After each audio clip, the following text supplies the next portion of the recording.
Destination Pandjari, merci d'accepter que nous vous embarquions pendant 52 minutes de télé dans un safari avec André Dossa pour m'accompagner et pour guide 3 acteurs appelés à révéler le nouveau visage de la Pandjari, la plus grande réserve animalière de l'Afrique de l'Ouest, tel qu'en a rêvé Patrice Talon et tel que l'a préfiguré le PAG, le programme d'action gouvernementale. Bienvenue à bord. André Dossa, nos 3 invités que j'ai affublés du titre de la fonction de guide pour ce safari télévisuel, c'est tour à tour José Plia, directeur de l'agence de promotion du patrimoine et du développement du tourisme du Bénin, Jean-Marc Froment, représentant résident d'APN Bénin. APN Bénin, c'est African Parks Network, c'est cette ONG internationale spécialisée dans la conservation des ressources naturelles, expérimentée en Afrique centrale et en Afrique australe, appelée pour gérer, moderniser le parc Pandjari et qui en a eu donc le contrat de gestion il y a juste 1 an. Et puis le 3e guide pour aller au cœur de la Pandjari, nouvelle formule, c'est le ministre du cadre de vie et du développement durable, José Tonato. Ça nous fait 2 José pour cette belle aventure. En tout cas, c'est ainsi qu'on vous la souhaite ensemble, qu'on va découvrir ensemble avec André Dossa. Il y a tellement, enfin pas tellement, il y a 2 José, de sorte que je retrouve du José chaque fois que je dois... Qu'on a gâté, merci Osias, et avec nos invités, notre voyage à travers les révélations, les attractions de la nouvelle Pandjari se fera sans tabou, tant il est vrai que le contrat de gestion de la Pandjari qui lie gouvernement et anciens vigiles du parc, je vais nommer les agents des eaux et forêts, ainsi que le Sénagreffe, est tout sauf un contrat de bon voisinage. Pourquoi donc APN, African Parks Network, pour gérer la Pandjari? De quoi est-elle capable, cette ONG? Qu'a-t-elle pu faire en 12 mois d'un contrat de 10 ans? Quel mandat précis le gouvernement a-t-il donné à cette ONG? Voilà autant de questions à travers lesquelles nous allons nous offrir ce safari avec les José, M. Froment et vous-même, chers amis téléspectateurs, aux Ascensions Nouveau. Merci André de ça. J'aurais voulu tout de suite que M. Froment nous dise que voilà, le nouveau visage du parc Pandjari, ce qui a changé, la transformation, la transfiguration que ce parc a connue sous votre touche après 1 an. Mais je vais plutôt commencer par le témoignage d'un touriste qui a l'habitude de fréquenter ce parc. Eh bien, c'est José Plia. Il a l'habitude de circonscrire, de résumer cette transformation par une anecdote que je voudrais l'inviter à partager avec nous. Alors, je vais demander au touriste José Plia, qu'est-ce qui a changé aux yeux du touriste que vous êtes à la Pandjari, après 1 an de gestion d'APN? Merci, Monsieur Osias, Monsieur Dossa. Bonjour ou bonsoir à vous. Bonsoir aux auditeurs. L'anecdote est très simple. Il y a 1 an, un peu de temps avant que le contrat ne soit signé avec l'ONG, M. Froment était venu ici contacter pour du repérage. Il ne savait pas si ils allaient travailler avec nous. Il fallait découvrir ce parc et voir le potentiel. Et ensemble, nous sommes allés, c'était au mois de décembre, et nous avons visité le parc. Et sur une piste, nous avons aperçu des éléphants au loin. Et à notre grande surprise, une jeune éléphante, une jeune femelle, nous a chargés. Les éléphants ont des comportements extrêmement codifiés. M. Froment a 30 ans d'expérience et il a été extrêmement bouleversé par cette attaque. Et c'est une jeune qui se sentait menacée parce qu'elle avait peur, elle prenait la défense du troupeau. Déjà que ce ne soit pas la matriarche, c'était étonnant, peut-être qu'elle avait été braconnée et tuée, que ce soit une jeune éléphante et que surtout il n'y ait pas ce qu'on voit habituellement chez les éléphants, des sommations. Ils envoient des signaux, ils ne chargent pas directement.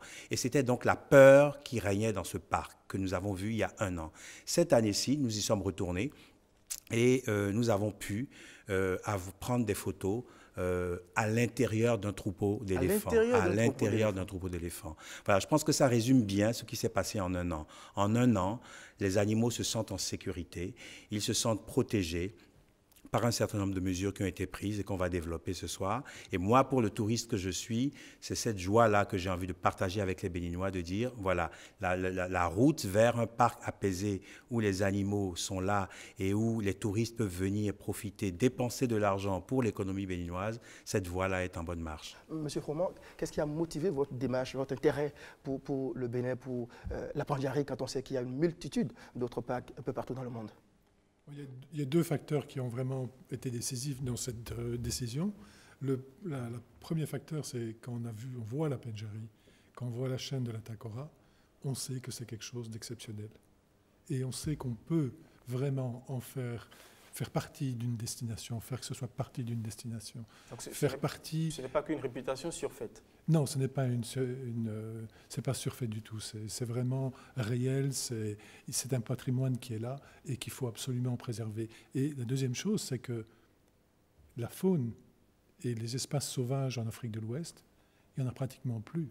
Et c'est vraiment un des derniers bastons qui va nous permettre de garder ce témoignage à travers le temps de ce qu'était la brousse africaine, la brousse de l'Afrique de l'Ouest. Et je pense que ça, c'est vraiment une chose importante.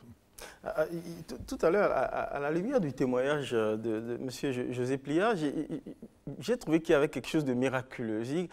Vous avez réussi à transformer, à instaurer comme une sorte de sérénité au sein de la population animalière, de sorte que de troupeaux d'éléphants très irrités à la vue de touristes ou d'individus, eh bien, ils deviennent dociles. C'est quoi, vous êtes un sorcier blanc débarqué au Bénin pour créer un miracle au sein du parc? C'est quoi, ça relève c'est quoi la technique en fait? Non, on n'est pas des sorciers. Ça relève de quoi? Je pense que African Parks existe depuis une quinzaine d'années, on a acquis une expérience et on est en train de transmettre cette professionnalisation. Et je pense que la professionnalisation est déjà là. Quand on voit les gens opérer, quand on voit les disciplines à l'entrée, quand on voit les gardes travailler, on voit cette discipline. Et elle est effective, elle se transmet, les résultats se transmettent dans la brousse. La brousse devient beaucoup plus calme, tranquille. Les braconniers ne sont plus là, au moins là. Au cours des 4 derniers mois, du mois de septembre jusqu'au mois de décembre, on a enregistré 38 délits dans le parc. Et ces délits ont été suivis. C'est arrivé au procureur. Il y a des sentences qui ont été données. Et tout doucement, l'ordre revient. Et je pense que c'est ça qui est important. Monsieur le ministre, la Pandjari, c'est la dernière réserve animalière de l'Afrique de l'Ouest. Un joyau, pour ainsi dire. Mais pourquoi la donner à une ONG internationale, une ONG étrangère?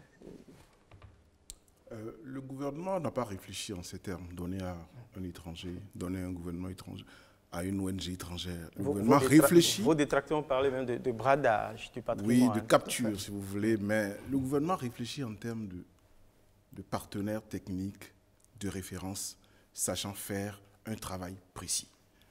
Observez la mise en œuvre du PAG, la construction des routes, l'asphaltage, la construction des bâtiments, les cités administratives, la gestion des parcs, qui est un point important du programme touristique. Il faut des spécialistes de la conservation des ressources naturelles. Il faut des spécialistes en gestion des parcs. En Afrique, APN a fait ses preuves et nous avons regardé longtemps, nous avons cherché. Parce que ce que M. Plia disait, c'était un espace potentiellement riche, mais traumatisé, stressé. Et le stress commence depuis la route parce que les touristes ne prennent même plus la route. Aujourd'hui, vous pouvez quitter Cotonou à 0 heure et aller à la Pandjari parce que même les corridors sont sécurisés aujourd'hui. C'est ça. Et nous les avons vus faire dans plusieurs pays. Ils ont commencé en un an. La formation, la mise en place des rangers, les équipements, les aménagements, ça va très vite. Même la mobilisation financière, on reviendra dessus, prévue pour s'étaler sur 5 ans, a été bouclée en un an. Pour que ce pôle, qui fait partie des 7 pôles du programme de développement touristique, devienne, grâce à cette vision du président Talon, une destination sûre. Aujourd'hui, le parc est un espace apaisé. Ne fait l'homme d'aucun doute, mais le désert béninois est-il aussi aride? Nous avons des compétences. Nous avons des compétences. Et vous savez, je n'ai pas de complexe à aller prendre une grosse entreprise internationale pour faire le contournement nord de Cotonou. Pourquoi? Parce que c'est 40 km d'autoroute dans un espace, dans un milieu extrêmement difficile. Le lac Nokwe que vous connaissez bien, marécageux. Il faut être outillé, il faut avoir fait pour faire. Donc je n'ai pas de complexe à apprendre à côté, à aller chercher ceux qui savent faire. J'ai donné l'exemple au début, et apprendre à leur côté. Peut-être qu'au bout du premier contrat, les Béninois seront aguerris. Vous verrez, ils vous diront que le recrutement des rangers, la formation des rangers, c'est aller jusqu'à l'éducation environnementale dans les écoles primaires. C'est une gestion participative, inclusive, j'allais dire, qui implique totalement les Béninois. Et le ministère en charge du développement durable, que le président m'a confié, tout le pan de gestion forestière est associé. La Direction générale des eaux et forêts et chasse, le Sénagref, le Centre national de gestion des réserves de faune, est associé aujourd'hui. Alors, monsieur le ministre, quand vous dites associé, vous pouvez peut-être préciser le rôle qu'il a imparti. Est-ce que ces services, en fait, je veux dire, ces corps spécialisés, ces compétences, je veux parler des agents des eaux et forêts qui ont été formés sur le denier public, l'État béninois a dépensé de l'argent pour former des spécialistes de la protection de la gestion forestière. Il y a également le Centre national de gestion des ressources de faune. J'ai l'impression que vous avez un complexe d'infériorité ou de faiblesse que vous prêtez à ces spécialistes nationaux formés à grands frais par l'État béninois. Mais vous savez, dans l'administration, il y a des ingénieurs, il y a des architectes, il y a des urbanistes. Pourtant, il y a les agences de maîtrise d'ouvrage déléguées. Parce que là où on fait la politique, là où on fait la stratégie, on est plus à même de superviser et de contrôler. On donne la main à l'opérationnel. Nous sommes dans le même schéma. On va chercher celui qui sait faire et nous restons, parce que il faut le dire en même temps, on a parlé d'affermage, ce n'est pas un affermage. C'est une délégation de gestion sur un patrimoine sur lequel l'État garde la propriété, l'entière propriété. Et à ce titre, les discussions ont été faites pour repréciser clairement quel est le rôle que le Sénagref va jouer en termes de superviseur de la mise en œuvre de ce contrat-là. L'État joue entièrement sa partition. On va revenir sur ce contrat. On reviendra dans les Il y a une question sur le modèle économique qui se cache, enfin, ou qui se profile derrière le management de African Parks Network qui nous intéresse parce que c'est dans la veine du partenariat public-privé. C'est un peu sur ce modèle que d'ailleurs la plupart des grands projets phares du PAG sont mis en œuvre. La question, c'est pourquoi le gouvernement a éprouvé le besoin de rallonger au départ une avance, un financement à African Parks avant que cette ONG ne se mette au travail. Parce que le gouvernement de Patrice Talon a fait le choix responsable, adulte, après plusieurs années d'indépendance, de ne plus tendre la main. De ne pas simplement dire, voilà, nous avons un potentiel, et puis on n'a pas d'argent, et donnez-nous de l'argent. Et là, quand on est dans cette démarche-là, uniquement de tendre la main, eh bien, on dépend des bailleurs de fonds. Ce qui a surpris African Parks, quand on les a contactés, c'est que c'est la première fois, ils le disent, que depuis qu'ils gèrent des parcs, 13 parcs à travers toute l'Afrique, dans des grands pays de safari, qu'un gouvernement les invite et leur dit, tout de suite, je mets sur la table 6 millions de dollars, on va dire 3 milliards de francs CFA. C'est la première fois. Qu'est-ce que ça veut dire? Ça veut dire que c'est notre patrimoine. Nous croyons en lui, nous investissons. Quand on croit qu'une affaire est bonne, on met des billes dedans. On ne dit pas aux autres faites et puis quand ça marchera, on verra. On dit tout de suite et c'est un signal fort qui est envoyé. Voilà. Je pense que c'est la même chose dans l'ensemble des 7 projets phares dont le ministre parlait et dont je m'occupe. Nos musées, on a des grands projets de musées, c'est le gouvernement, le budget national qui va les construire. On ne va pas demander à des gens de l'extérieur de nous construire le musée d'Abomey, c'est notre patrimoine. Et ça, c'est responsable, c'est nouveau dans le schéma du partenariat. Et ça envoie un signal fort aux partenaires internationaux. C'est d'abord du patrimoine béninois. 3 milliards, André Dossa. Le gouvernement a investi 6 millions de dollars. Qu'apporte l'ONG à PN? Je vous explique. J'ai parlé de délégation de gestion. N'oublions pas que la Pendjari, c'est d'abord une réserve de faune, une réserve naturelle. La Constitution fait obligation au chef de l'État de préserver la nature et l'environnement du Bénin. Et la loi Cadre l'environnement est claire là-dessus. Donc, c'est normal que le gouvernement, vous avez vu, un écosystème complètement traumatisé, stressé. La Pendjari était en déperdition. Vous voyez? Donc, c'était de l'obligation de l'État de sauver cet espace de conservation des ressources naturelles, de préserver nos frontières, parce que le braconnage fait qu'il y a un gros problème de sécurité, et la porosité de nos frontières de partout. Donc, nous avions, avant que APN arrive, l'État avait déjà mis, tenez-vous bien, plus de 10 mois de sécurisation, de patrouille interforces armées, eaux et forêts sur les parcs. Parce que le plus urgent était de régler ça. Mais le partenariat APN, nous confions une gestion à APN. APN a des partenaires. Je vous donne l'exemple d'un hôtel comme Bénin Marina Hotel. L'hôtel a été totalement construit par le Bénin. C'est un patrimoine du Bénin. Le Sheraton n'est qu'une signature, ou le Marina qui arrive dessus après n'est qu'une signature de l'exploitant. Nous sommes dans ce schéma. L'État est fondé d'investir pour sauver ses ressources naturelles, pour préserver son territoire. Et c'est pour ça que APN ne demandait pas au départ, parce qu'APN c'est une ONG, ils ne font pas de bénéfices, APN ne demandait pas au départ une mise pour démarrer. Mais nous allions attendre peut-être 10 mois, 6 mois, qu'ils mobilisent les financements. Le Bénin, dans le cas du PAG, nous étions pressés. Et on était fondés. Et le Conseil des ministres a décidé de démarrer le travail de APN par cet investissement initial, parce que nous ne pouvons pas nous permettre de perdre un an. Aujourd'hui, les 23 millions de dollars, à peu près 13 milliards 800 millions qui étaient attendus sur 5 ans, sont entièrement mobilisés par des partenariats trouvés par APN. Monsieur Froment, qui représente APN ici, va nous dire justement ce qui a été fait à partir des 6 milliards de subventions allouées par l'État. Mais on n'oublie pas que Patrice Talon, le chef de l'État béninois, c'est un homme d'affaires avisé. Il n'a sans doute pas allongé ces fonds nationaux.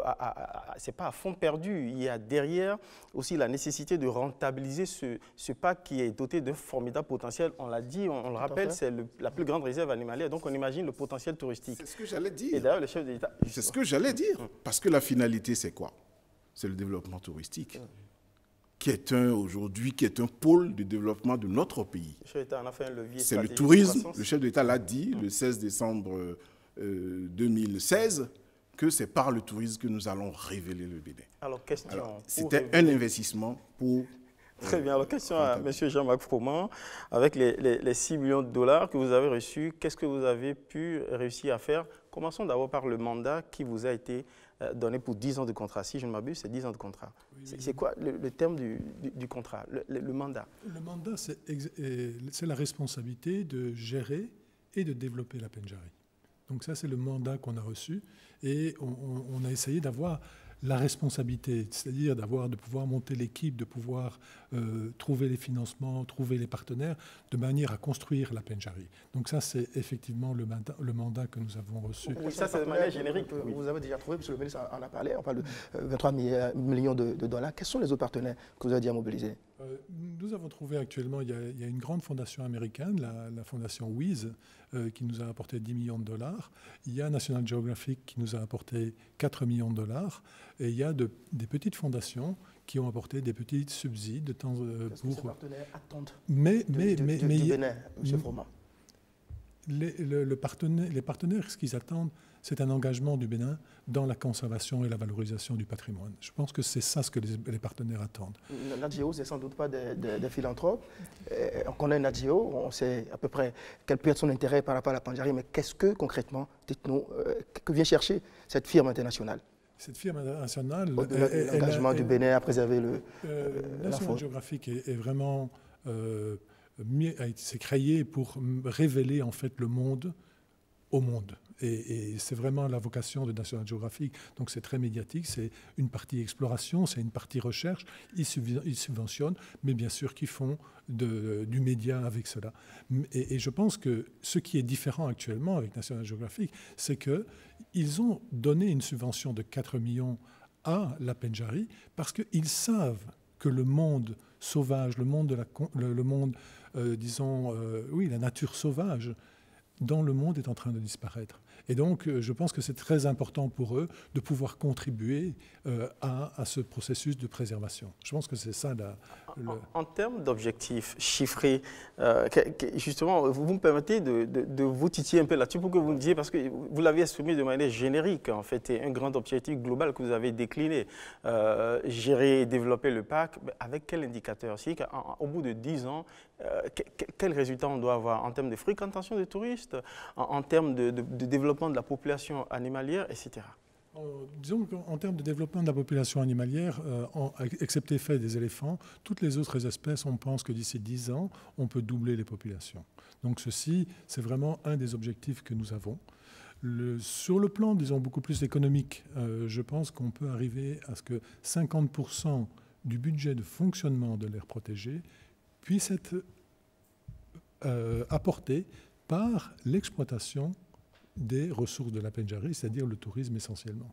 Donc ça, c'est un challenge parce que ça veut dire qu'on doit sécuriser le parc, on doit augmenter les populations, on doit donner confiance à des investisseurs pour venir, de manière à ce que ces investisseurs qui ont les marchés du tourisme puissent amener leurs touristes ici et que ça bénéficie au parc et au Bénin. Donc c'est cet ensemble-là, c'est cette dynamique. Et quand on parlait au départ des 23 millions, il y a 2 millions de dollars sur les 5 prochaines années qui doivent être apportés par les revenus du parc. Donc on rentre tout de suite dans la démarche qui n'est pas, disons, de la subvention, dépend des subventions de projets. On est dans une démarche où on doit faire attention à ce qu'on dépense et à ce qu'on gagne. Et penser à la rentabilisation. Voilà, c'est le concept d'entreprise. Voilà, c'est bien de nous fixer comme ça sur les repères d'objectifs qu'on vous a fixés à atteindre et ça vous met justement de la pression pour réussir certains véritables paris que vous avez là à réussir. J'ai presque envie de vous demander, après avoir décliné ces objectifs, après 1 an, qu'est-ce que vous avez fait? Mais plutôt que de vous entendre le dire, on s'est permis de vous suivre à la trace, on est descendu dans le parc Pendjari. Et voilà les images qu'on en a rapportées. On est tombé sur des images rares, André Dossa, la capture et le marquage d'éléphants. On va suivre. Pendjari, 11h du matin. À part le safari ordinaire, une agitation inhabituelle dans l'environnement des animaux. Balai aérien acrobatique, filature au sol, orientée du ciel par talkie-walkie, objectif, capture d'éléphants. We will go back, behind the corner.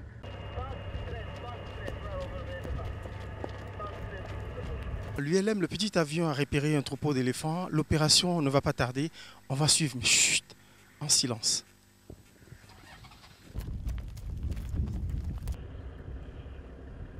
L'éléphant ciblé est endormi par une puissante piqûre, discrètement fléchée par le vétérinaire qui lui pose un collier électronique. Donc la partie haut à 6 kg, la partie en bas à 6 kg. Donc le collier entier. Réanimé, le mastodonte sera suivi à la trace ainsi que tout son troupeau 24 heures sur 24 par un dispositif satellitaire au sol au cœur du parc. C'est pour assurer mieux leur sécurité. En connaissant leur position en temps réel, on peut envoyer les équipes de lutte anti-braconnage dans les zones où les éléphants se concentrent. Aussi, si on voit qu'ils traversent la frontière à Burkina, on peut éventuellement communiquer avec nos collègues dans le parc national de Ahli et de les avertir que les éléphants sont chez eux. Déployées pour une gestion moderne du parc Pendjari, ces installations technologiques ne sont qu'une séquence du contrat d'objectifs de 10 ans signé avec African Parks Network. On a formé une première équipe de 30 rangers qui sont déjà opérationnels maintenant, qui ont déjà attrapé des braconniers. La deuxième chose, c'est qu'on a fait venir des équipements financés en partie par le gouvernement béninois, en partie par African Parks. On a fait venir des véhicules, on a fait venir un avion qui est opérationnel maintenant, qui commence à faire la surveillance aérienne. On a fait une première base. Bon, vous avez vu le centre de formation qui a été construit. On a mis en place une première petite base opérationnelle qui sera terminée dans les 2 prochaines semaines, je pense, assez rapidement. Le parc est pris en charge, il est géré, il est managé. Cette ONG African Park, qui a fait ses preuves dans beaucoup d'autres parcs, est arrivée au bon moment. Le parc était en danger. C'est quand même la dernière grande réserve animalière d'Afrique de l'Ouest. Et le chef de l'État a eu cette vision très tôt de se dire que là, avant même tous les autres chantiers, il y avait une urgence à confier ce parc à des gens qui savent faire. Et ce qu'on se dit au bout d'un an, c'est ouf. Après 10 ans de contrat, African Park Network doit avoir réussi à doubler la population animalière du parc Pendjari et faire passer la fréquentation touristique de 6 000 à 9 000 visites an. Alors, Monsieur Froment, voilà chez Téléspectateurs les images qu'on a ramenées du parc Pendjari. C'est des images inédites, on en est un peu fiers. C'est rare en télévision, en tout cas ici, chez nous. Là, tout récemment, vous avez frappé un grand coup avec National Geographic, justement cette chaîne géographique, cette chaîne internationale qui est consacrée au tourisme mondial. Et est-ce que vous n'avez pas peur maintenant que les choses s'accélèrent? Quelles sont d'ailleurs les toutes premières retombées? Le contrat a été signé à Londres tout récemment avec le ministre des Affaires étrangères du Bénin. On en a d'ailleurs une photo avec la régie, on va pouvoir. Là, les choses vont s'accélérer. Je pense que bon, c'est vrai qu'on va avoir, disons, il y a une demande, les gens vont observer et il faudra qu'on agisse, qu'on gère cette demande. Mais je pense que la Pendjari est prête pour faire ça et je pense qu'on va pouvoir accompagner, disons, ce processus de développement dans les prochains mois, années qui viennent. Je pense qu'on va continuer à voir comment développer la connaissance de la Pendjari et du Bénin, parce que les deux sont liés, on a besoin des deux. Donc je pense que c'est ça qui est important. On travaille très en partenariat avec le ministère du Cadre de Vie, avec l'Agence du patrimoine et du tourisme, et je pense que cet ensemble-là va faire qu'on va répondre à la demande. Monsieur le ministre du Cadre de Vie, que va-t-il advenir des acteurs locaux de la gestion des ressources forestières? Quelle place cette nouvelle donne accorde à la compétence locale? J'ai parlé de gestion participative, j'ai parlé de gestion inclusive. La gestion du parc se fait dans le milieu où il se trouve avec l'association de tous les partenariats possibles. Avant APN, la gestion en place, on avait les avigreffes qui mobilisaient un peu les populations riveraines, des associations villageoises, des gardes qui avaient été formés et tout ça qui, du jour au lendemain, avec la fin des projets, se sont retrouvés sur le carreau. Certains parmi eux ont développé, parce qu'ils ont appris, ils ont eu l'habitude d'avoir des ressources, ont développé la complicité avec le braconnage. Aujourd'hui, il y a une gestion qui est en place qui ne permet plus ça, mais qui ne nie pas la nécessité de collaborer au contraire, avec les populations environnantes. J'ai parlé même du programme de formation environnementale pour 1000 enfants des écoles primaires qu'il y a dans la zone pour les sensibiliser à la conservation de la nature et des ressources naturelles. Ça veut dire quoi? Le recrutement des 30 premiers rangers a été ouvert à tous ceux-là. Tout le monde a participé au test. Les meilleurs ont été retenus, ils ont été formés. Après la première vague, on a ouvert, je crois, une deuxième vague de 40. Des images avec Donc ces avigreffes aujourd'hui savent qu'ils sont intéressés s'ils veulent participer aux activités du parc. Donc, c'est naturel. J'ai parlé de ce milieu-là. Les maires sont associés. Le préfet est associé. Nous avons en dispositif un comité de suivi. Nous avons un conseil de gestion autour de l'unité de gestion du parc. Donc, c'est vraiment une gestion participative où tout le monde est impliqué. Émission, sans tabou, vous avez cité beaucoup d'acteurs, mais je n'ai pas entendu, par exemple, Sénagreffe, Agent des eaux et forêts, qui déjà ont payé un prix très fort, puisque un des leurs a été radié, le capitaine Trépeau, pour ne pas le nommer. C'est un malentendu qu'on aurait pu éviter.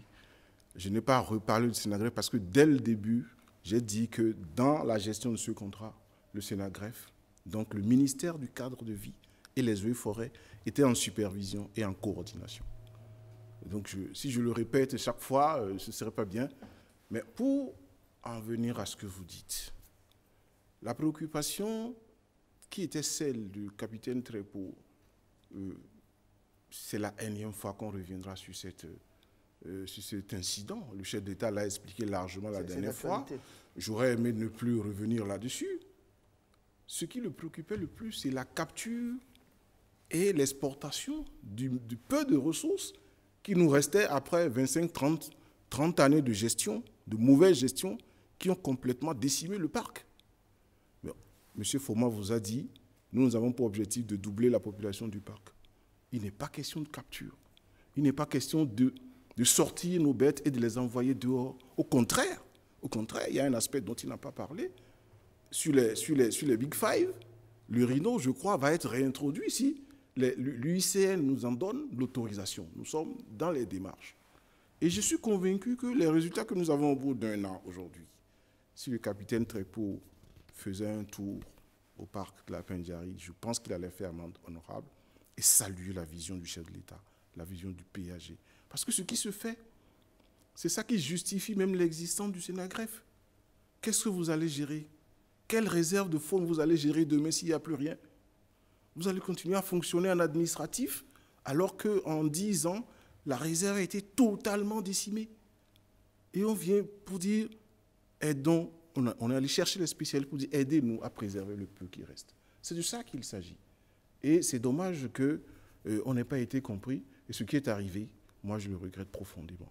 Ce qui nous regarde aujourd'hui, c'est ce que la Pendjari va devenir demain pour la conservation de nos ressources naturelles, pour la recherche, pour la formation de nos enfants, pour le développement de cette zone-là et surtout pour le développement touristique au Bénin. Parce qu'en plus de l'agriculture, désormais, notre deuxième axe, notre deuxième base de développement, c'est le tourisme.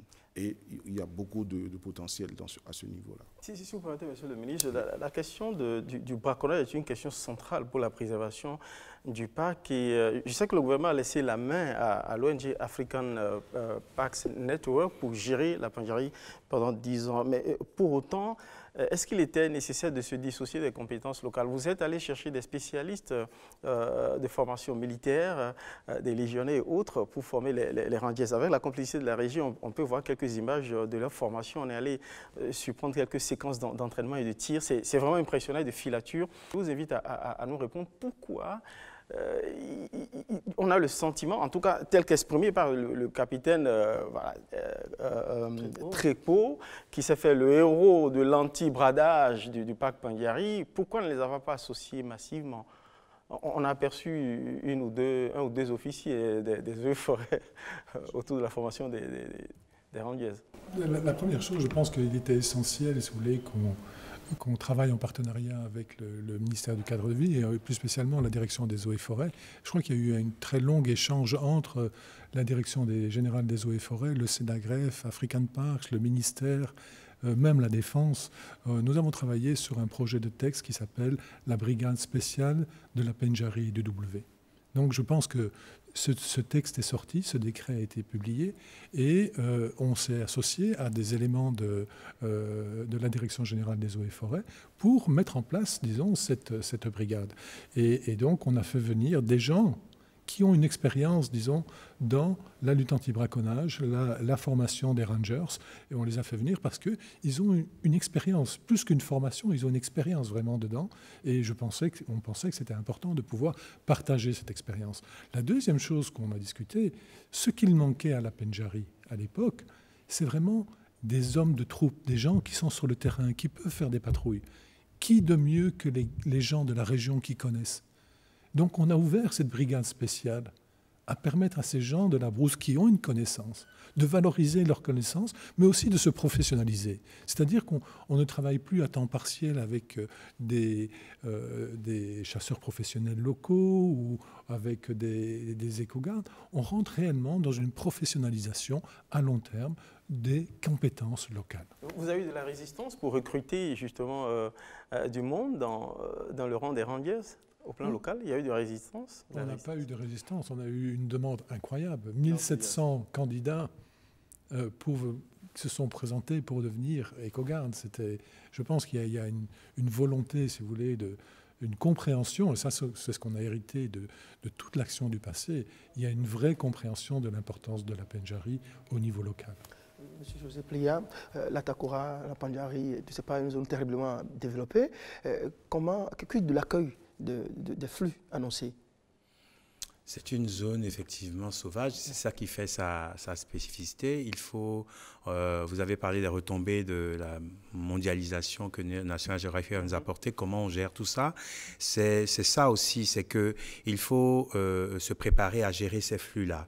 Une bonne stratégie, c'est une stratégie qui prévoit le nombre de touristes, qui prévoit les réceptifs pour cela. Aujourd'hui, les réceptifs qui sont là sont extrêmement modestes. On va déjà les rénover, les réhabiliter, mais tout le programme dont je m'occupe, qui, comme vous le savez, a 6-7 projets phares. Il n'y a pas que la Pendjari, il y a Abomey, Alada, Ouida, Porto-Novo, Ganvier. Tout ça fait partie d'une stratégie. Pardon? Niki, absolument. Tout ça fait partie d'une stratégie qui consiste à dire, vous savez ce que les plus grands spécialistes nous ont dit quand on leur a présenté, je parle par exemple des Français, c'est quand même le premier pays touristique au monde. Quand on leur a présenté notre programme touristique, leur première réaction a été dit, bravo, vous avez fait... Vous n'avez pas commis l'erreur de beaucoup de destinations qui veulent démarrer. Vous avez fait un véritable aménagement du territoire touristique. C'est-à-dire répartir les zones, ne pas tout concentrer sur la route des pêches comme on voulait le faire au départ. On détruit cet environnement-là. Donc, pour répondre à votre question, à la Pendjari, il y a donc un certain nombre de réceptifs qu'il faut mettre autour de la Pendjari. Je pense à la ville de Tanguieta, qui est une ville merveilleuse, qui va pouvoir accueillir des réceptifs, des lodges, et les gens vont pouvoir faire des allers-retours. Il ne faut pas mettre trop de pression hôtelière dans cette vie sauvage. Donc, 2, 3, 4 réceptifs bien aménagés et gérer les flux.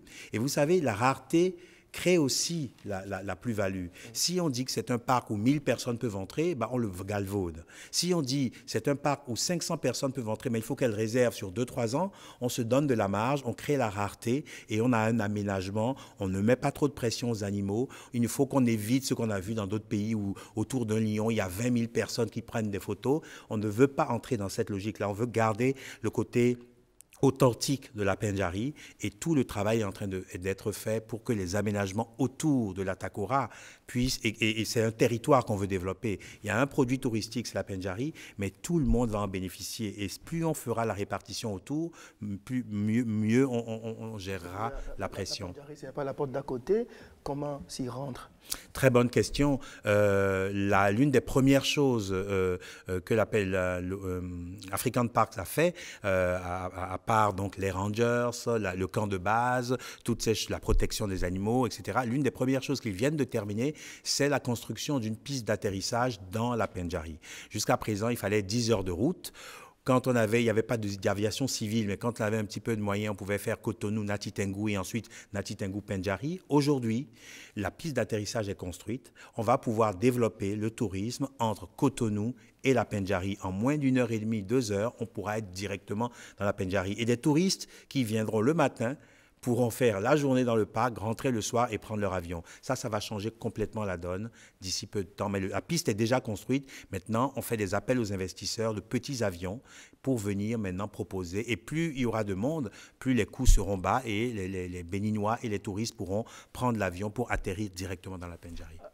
Avec ces bonnes nouvelles qui sont annoncées, ces bonnes perspectives, Monsieur le ministre du cadre de vie et du développement durable, est-ce que vous ne craignez pas que justement cette politique de développement de la Pendjari puisse amener la Pendjari à être victime justement, l'écotourisme, je veux dire, d'une forme d'invasion, pardonnez-moi pour le mot, mais d'un grand afflux qui va mettre en mal justement l'écotourisme, la préservation des ressources naturelles?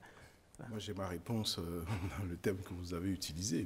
Nous développons ce tourisme-là en respectant les normes de préservation et de conservation, d'où African Park.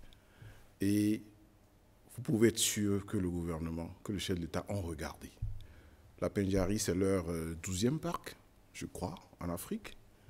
Et après ça, il y a eu un 13e, toujours en Afrique. Et je sais, en discutant avec les voisins, qu'on a des voisins qui ont commencé à leur parler. Parce qu'ils savent faire.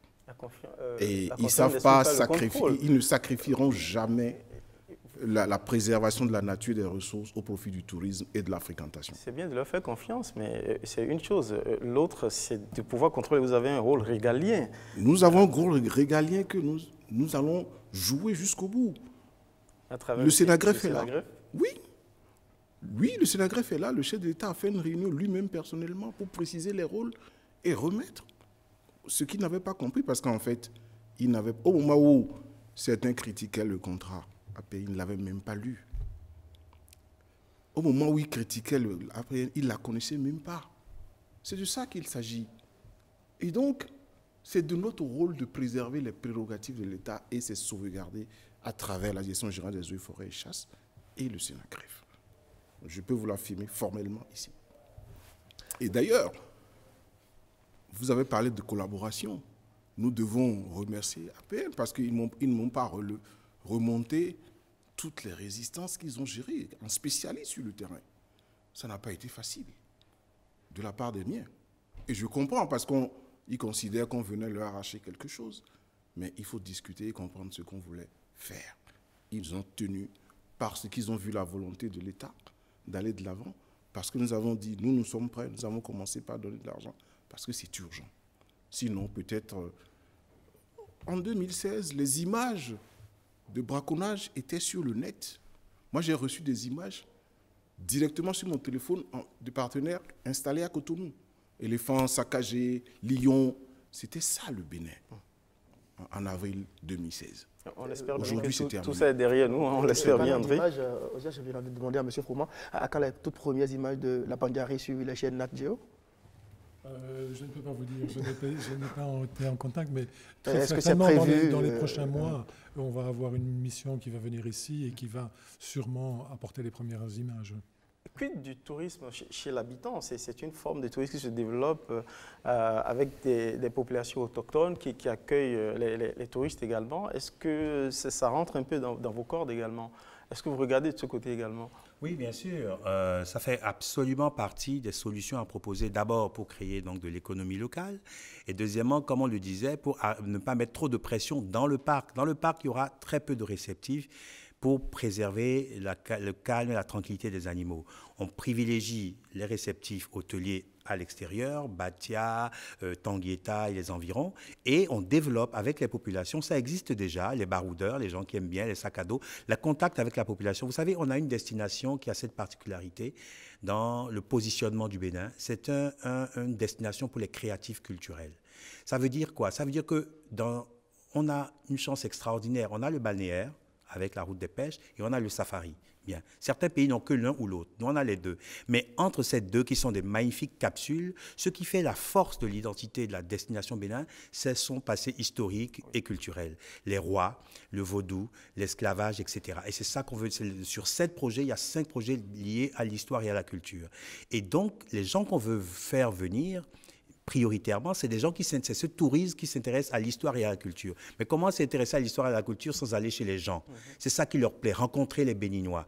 Et ces gens viennent, ils vont faire la navigation de Ganvier à Bomé, à Lada, tout ça. Mais l'Afrique, ça reste la vie sauvage. Ils voudront aller dans le parc. Et là-bas, ils verront qu'il y a aussi des populations qui ont une histoire. Vous savez, par exemple, petite anecdote, l'une des raisons qui explique l'engouement des jeunes pour faire rendre 1700 personnes, c'est que ils nous l'ont dit, African Park, c'est la première fois qu'ils arrivent dans une aire protégée où les populations disent « notre parc ».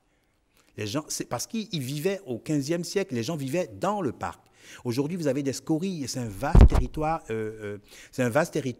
archéologique, la Pandjari. Donc, les gens sont impliqués, les populations sont dans les environs. Si on demande à ces populations d'accueillir des touristes, de venir chez l'habitant, d'abord, ça leur créera des revenus et les gens pourront allier vie sauvage et vie culturelle. Allez-y. Monsieur le ministre, la Pandjari fait l'objet d'une attention particulière de la part du gouvernement. J'ai le sentiment que vous oubliez un peu l'autre réserve animalière que nous avons en commun avec d'autres pays. Est-ce que mon sentiment est juste? Non. Je suis heureux de vous dire que ce n'est pas juste, puisque nous sommes en discussion pour un audit du W, mais nous devons travailler au niveau de plusieurs États. Vous savez, toujours APN? Toujours APN, puisqu'ils sont à la Pandjari. Nous souhaitions qu'ils nous fassent d'abord un audit. Ce n'est déjà pas une décision, il faut le dire. Ce n'est déjà pas une décision de délégation de gestion.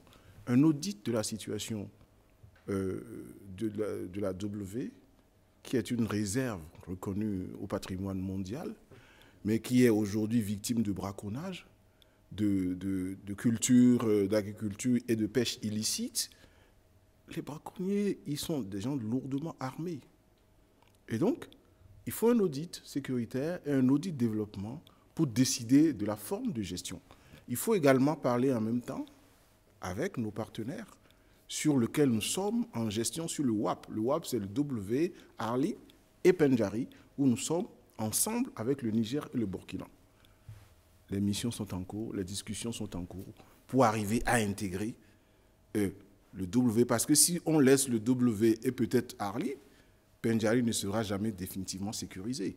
C'est de notre rôle et de notre devoir que tout ce complexe WAP-là devienne le réceptacle de ce que M. Froment a dit, à savoir de cette faune vraiment extraordinaire.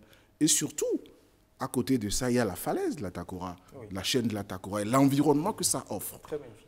Quand vous allez voir ça, c'est des choses à préserver. Et nous travaillons vraiment, nous n'avons pas oublié la W, je voulais vous rassurer à ce niveau. Monsieur le ministre, vous essayez de nous rassurer, il va y avoir un audit d'abord sur les ressources fauniques existantes au niveau du parc W apparemment.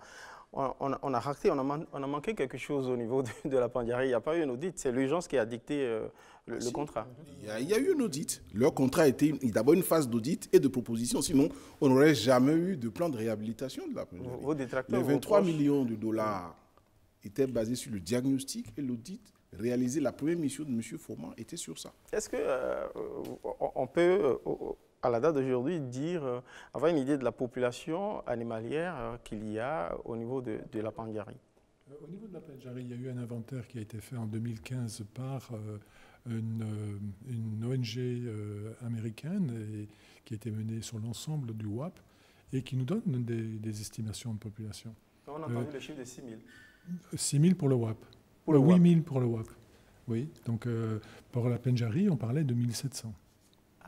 Mais bon, ce sont des estimations. Maintenant, on veut aller plus en détail. Donc, on veut vraiment faire un comptage, chose que nous n'avons pas eu le temps de faire l'année dernière. Mais on a fait une évaluation. Comme vous le disiez, avec M. Pliard, on est allé à la Pendjari. On a vu le comportement des animaux. Rien que le comportement exprimait déjà la problématique. Faut-il attendre qu'on ait un nombre d'animaux pour réagir à une problématique ? Je pense que c'est ça. Vous êtes allé vite, vous avez installé des équipements high-tech de suivi à la trace des animaux, des troupeaux d'éléphants. Nous, on a assisté à ça, il paraît que vous le faites exactement pour les lions aussi, avec une stratégie toute particulière. Est-ce que ça peut aider justement à maîtriser la population, toutes les populations animalières dans le parc, ce dispositif satellitaire? Bien sûr. D'une part, on connaît déjà un certain nombre d'individus. Donc, on a les animaux qui ont été marqués avec des colliers satellitaires qu'on suit. Autour d'eux, il y a des familles, il y a des groupes qu'on peut suivre. Mais il y a aussi le fait qu'on porte une attention. On commence à comprendre, à savoir où ils sont, quels sont leurs mouvements, quelles sont les zones prioritaires très utilisées. Donc, on commence tout doucement à découvrir comment être réellement opérationnel et efficace. Monsieur Pliard? Oui, je voudrais savoir, M. Froment, quelle est la spécificité de cette population animalière de la Pandjari? Qu'est-ce qu'il y a de différent dans ce parc que, par exemple, on ne peut pas trouver dans les autres parcs dont vous avez la gestion? En termes les ressources de faune, des lions, des guépards, qu'est-ce qui fait la particularité de ce parc? Moi, ce que j'apprécie déjà énormément au niveau de la Pendjari, c'est la chaîne de la Takora. C'est pour moi quelque chose qui est vraiment exceptionnel, avec une diversité de milieux, forestiers, savanes, montagnes, ruisseaux, une diversité d'habitats qui est extraordinaire. La deuxième chose, c'est qu'on est, pour en Afrique de l'Ouest, il reste probablement une des dernières populations de guépards, une des dernières populations de lions, la dernière grande population d'éléphants de l'Afrique de l'Ouest. Ce sont ces enjeux-là qu'on est en train de préserver. Et je pense que c'est ça qui est important pour moi. Monsieur José Pliard, on a entendu parler de tourisme chez l'habitant, de tourisme cinégétique, plein d'écotourisme, mais pas trace du tourisme intérieur. Il y a pas mal de Béninois. Moi-même, j'ai découvert la Pandjari il n'y a pas longtemps. Peu de Béninois ont le privilège de connaître leurs attractions touristiques. Apparemment, il n'y a rien. Le PAG, le tourisme intérieur, c'est parents pauvres, c'est ça? Absolument pas. Vous savez, il y a un ancien ministre de la Culture et du Tourisme qui disait, un peu désespéré de ce que les Béninois ne faisaient pas du tourisme, qui disait « Oh, les Béninois ne connaissent que le tourisme funéraire ». Bon, c'était une boutade. Mais il y a une réalité qui est la nôtre que, vous savez, le tourisme, ce n'est pas un mouvement spontané. Hein. Dans aucun pays, c'est de l'éducation. C'est de la formation. Ce travail que APN a commencé avec les enfants, vous savez que ces enfants étaient autour du parc, ils ne connaissaient même pas le parc. Donc, c'est comme ça qu'on va commencer. C'est un gros travail d'éducation. C'est des visites hebdomadaires que vous organisez au niveau du parc? Oui, toutes les semaines? Tout le temps, il y a des enfants qui visitent l'école. Toutes les écoles environnantes? Toutes les écoles environnantes. Il va falloir vous étendre, venir jusqu'à la côte, à Cotonou. Voilà. Donc, avec les ministères de l'éducation primaire, secondaire, il y a un grand plan à mettre en place. Pour répondre à votre question, l'Agence nationale de promotion des patrimoines et du développement du tourisme que je dirige s'occupe beaucoup du développement à l'international des produits et puis des touristes. La mission a été confiée au ministère de la Culture et du Tourisme et des Sports de développer le tourisme local. Et je sais que des grands projets très segmentés sont en cours pour emmener les populations découvrir leur patrimoine. La Pendjari, c'est une expédition, comme l'a dit M. Dossa, mais j'ai envie de dire, si on commence ne serait-ce qu'à faire voir, vous savez qu'il y avait des enfants qui sont à Pomassé, oui, qui n'ont jamais vu la mer. Voilà. Avant de parler de ça, apprenons déjà à connaître notre environnement et amenons nos enfants à le faire. Voilà, ça c'est vraiment une des missions et c'est complémentaire. L'agence s'occupe du tourisme international et sous-régional et le ministère va développer le tourisme local. Monsieur Froment, on est pratiquement à la lisière de la sortie de cette émission. Qu'est-ce que vous promettez aux Béninois les prochains mois au niveau de la Pendjari? Bon, les prochains mois, nous, on va mettre un accent très important au niveau, disons, de continuer à sécuriser et à professionnaliser les rangers maintenant qui sont là, toute l'équipe du parc même, parce qu'il y a besoin de mécaniciens, il y a besoin de tout le monde, il y a besoin d'informaticiens, il y a besoin, tous ces gens-là, on a besoin. Donc ça, on doit mettre ça en place, on doit poursuivre cette dynamique. La deuxième chose qui est très importante, c'est qu'on renforce et qu'on développe maintenant réellement toute la relation avec les communautés. On a commencé par les programmes de sensibilisation. Je crois qu'on doit aller un peu plus en profondeur. Donc, je crois que les deux grands axes, ça va être ça, et d'accompagner le développement du tourisme, améliorer l'hôtel, améliorer le lodge, améliorer l'accueil, améliorer le service des guides, améliorer... Donc, vous voyez, il y a énormément de choses qui doivent être faites. J'ai vu un chiffre, c'est 400 emplois qui sont attendus au bout de 10 ans. Oui, je pense que sans aucun problème, avec, disons, la partie des hôtels et tout ça, on va sûrement arriver à ça. Même déjà maintenant, si vous voulez, on n'est pas loin des 200 personnes qui ont du travail chaque mois grâce à l'activité du projet. Donc ça va, oui, je pense que c'est ça. Notre démarche ici a été davantage de rassurer. Pouvez-vous dire à vos compatriotes au Béninois qu'après 12 mois de gestion, d'expérience avec APN, que le gouvernement a fait le bon choix et que les perspectives sont prometteuses? Vous n'avez rien à regretter? Non. Je voudrais d'abord dire que le projet de réhabilitation du parc de la Pendjari est la preuve que les projets phares sont dans une réalité concrète. C'est l'un des 7 pôles touristiques du programme touristique. Et aujourd'hui, la Pendjari, les travaux sont devant nous. C'est concret. Ensuite, c'est la preuve que le gouvernement a commencé par le plus urgent parce que le parc était en péril. Les problèmes de conservation, de préservation des ressources naturelles et surtout de sécurisation de notre territoire sont correctement adressés par des professionnels rompus à la tâche. Et ça se fait avec nous. C'est comme ça que nous gagnerons en capacité et en compétences. Et ça va impacter l'économie locale, M. Plia l'a dit. Ça va rejaillir, comme le gouvernement le souhaite, comme base de développement sur l'économie nationale. Ça crée des emplois déjà. On n'a pas fait état ici des emplois indirects. À Tangueta, à Natitengu. Natitengu n'est pas si loin de la Pendjari. Hein, les hôtels vont se développer. Et le tourisme, aujourd'hui, le tourisme est la première source de revenus de certains pays. C'est ce que nous ambitionnons. Et ça, c'est une réalité. Et je crois que la Pendjari donne bien le là aux autres projets phares qui sont complètement mûrs aujourd'hui, qui vont démarrer, comme l'asphaltage, comme les logements, comme les cités administratives, et j'en passe, pour dire que sans les populations environnantes, sans les collectivités locales, la Pendjari ne sera jamais une réussite. Voilà pourquoi nous les associons et le ministère du cadre de vie et développement durable, avec ses composantes spécialisées. Je veux parler des eaux et forêts et du Sénagref. Nous sommes totalement embarqués aux côtés de l'APN pour faire de ce projet une réussite. Monsieur José Tonato, merci. Monsieur José Pierre, merci également. Deuxième José, monsieur Jean-Marc Froment. Merci d'être venu ici, sur ce plateau, nous offrir voilà, ce petit safari télévisuel qu'on a promis aux téléspectateurs au début de cette émission. J'espère, André Dossa, qu'on n'aura pas déçu les Béninois. En tout cas, on espère les avoir mis en appétit. La Pandjari, cette réserve, la plus grande réserve animalière en Afrique de l'Ouest, elle n'est pas seulement destinée aux touristes intérieurs. Il faut que les Béninois aillent voir. Nous, on a vu, c'est simplement fabuleux. Merci beaucoup, André Dossa, de m'avoir accompagné dans ce safari. Merci à vous d'être venu.